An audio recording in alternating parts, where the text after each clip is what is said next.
Tourist sites to reopen during upcoming holidays. Students returned to schools in 30 localities. Experts optimistic about Vietnam's post-pandemic recovery prospects.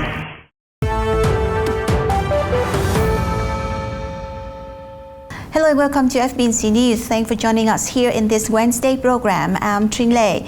Now in Vietnam, no new cases of COVID-19 were recorded on April 28th. The total number of COVID-19 patients in Vietnam is still 270, of which 222 have been cured and discharged from the hospitals. 48 cases are still being treated. More than 45,000 people who had close contacts with COVID-19 patients or returned from infected areas have also been under health monitoring at home and in health facilities across the country.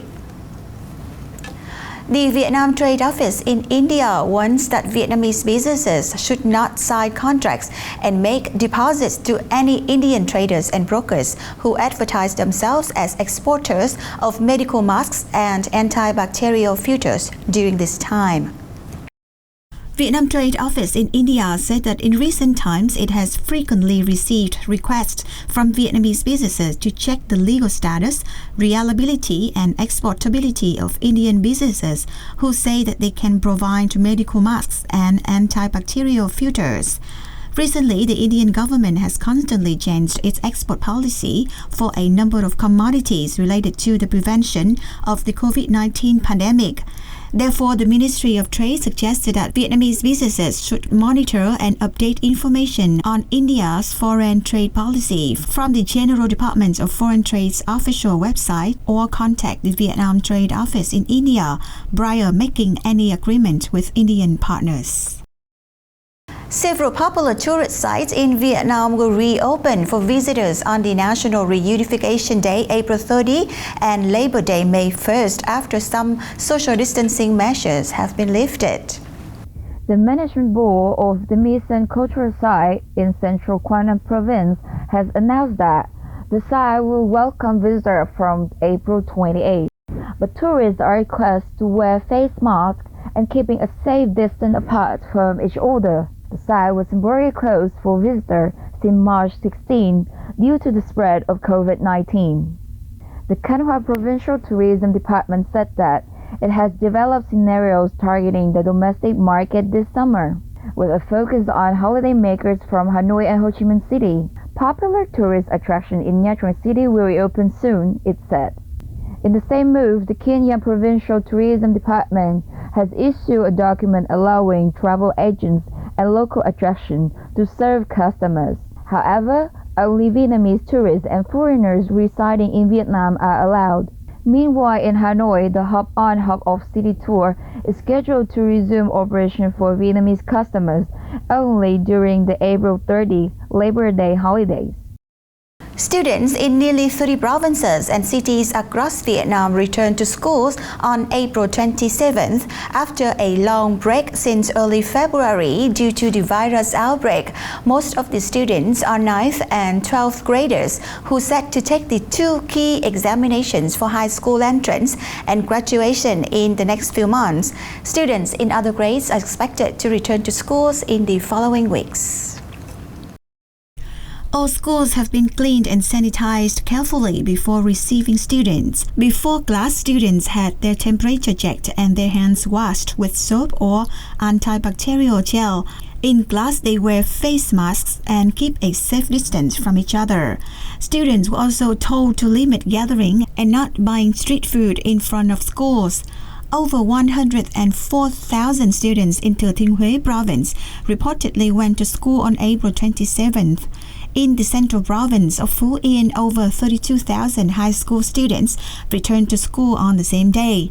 Director of the Provincial Department of Education and Training Nguyễn Tân said that on April 22nd, secondary and high school students returned to school, while younger students will go back to classes on May 4th.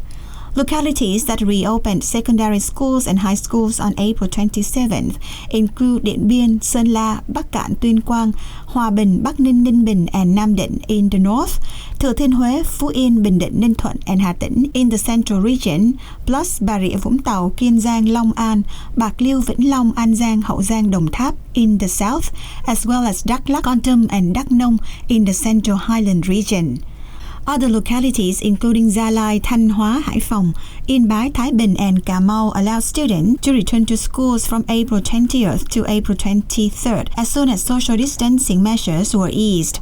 Meanwhile, the other localities planned to reopen schools next month, including Bình Thuận, Hồ Chí Minh City, Hà Nội, Long An, Đà Nẵng, Cần Thơ, Quảng Nam, Trà Vinh, Bình Phước, and Quảng Ngãi.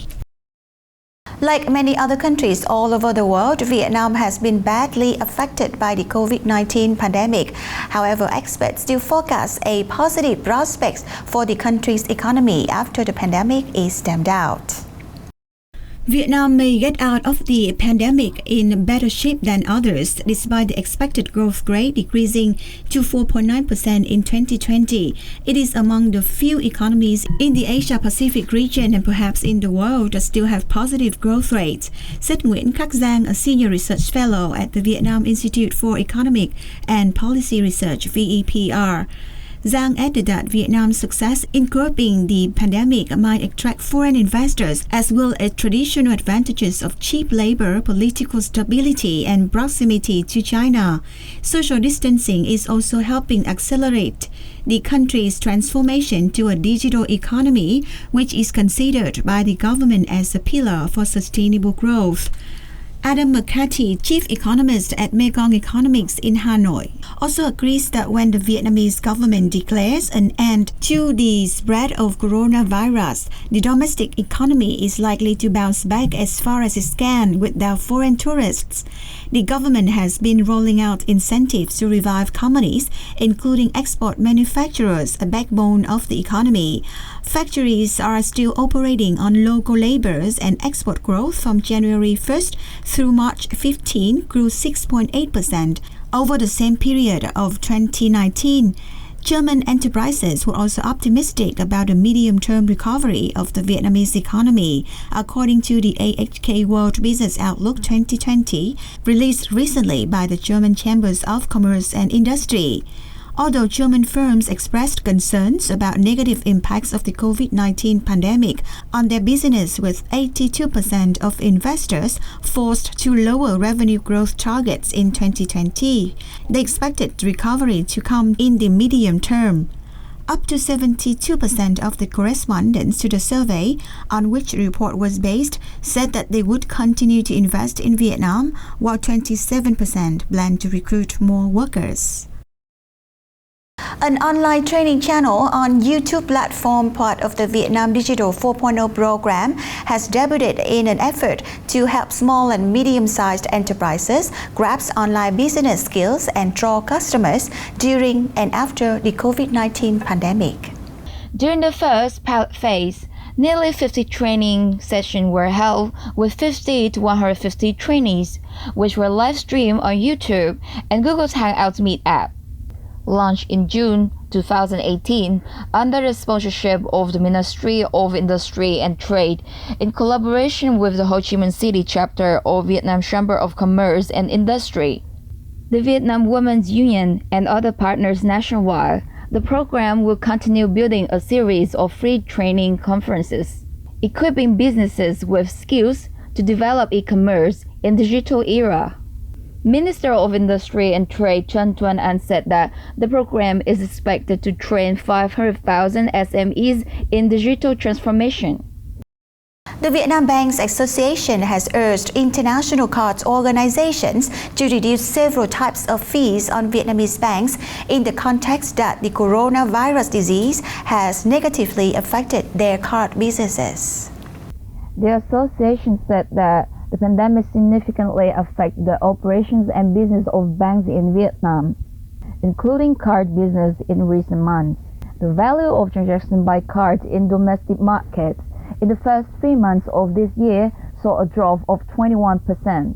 Value of repayment to cards in April tumbled by 78% against the same period last year and 93% against March, as some companies and organizations which accept card payments, including aviation, education, tourism sites, and hotels. The value of transactions fell by 80% in March, and further declines are predicted in coming months. First, the association urged international card organizations such as Visa and Mastercard to reduce fees on Vietnamese banks for at least 12 months.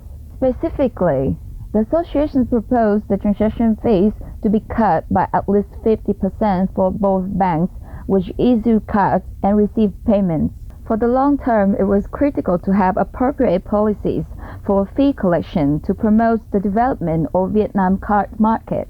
The association said that Visa and Mastercard were collecting 3 to 4 types of fees for each transaction. French lady Le Figaro recently ran an article introducing Hanoi's most renowned street food. The article was headlined, "In Vietnam, 8 Wonders to Taste in Hanoi, a Temple of Street Food." The 8 dishes featured in Le Figaro are phở, noodle soup, bún chả, grilled pork with vermicelli, bún riêu cua, crab noodle soup, bánh cuốn, rolled rice pancakes, bánh mì, Vietnamese baguettes, bánh gối, fried donuts, chả cá, fried fish, and cà phê trứng, egg coffee.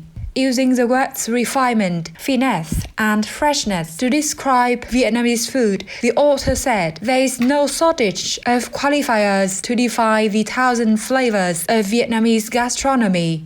The article also lists addresses of favorite stalls and shops for each dish, while advising tourists not to try high-end restaurants that often have high prices. Throw yourself at the pots that are bubbling in the alleys of the old town. Enter these stalls that may sometimes seem unattractive but conceal the treasures of Vietnamese cuisine, the article says. The article also mentions food tours to wholesale markets in Hanoi, such as Long Biên Market, one of the largest wholesale markets in Vietnam, Quảng Bá Flower Market, and Dong Xuân Market. That has been our FBNC News for today. Thanks for watching, and until tomorrow, have a good one.